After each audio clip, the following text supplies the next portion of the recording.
இந்திய அரசியலமைப்பு சட்டத்தின் மீதும்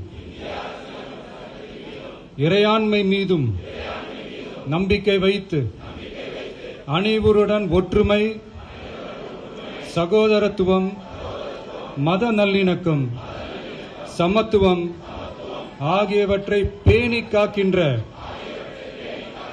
பொறுப்புள்ள தனி மனிதராக செயல்படுவேன். சாதி, மதம், பாலினம்,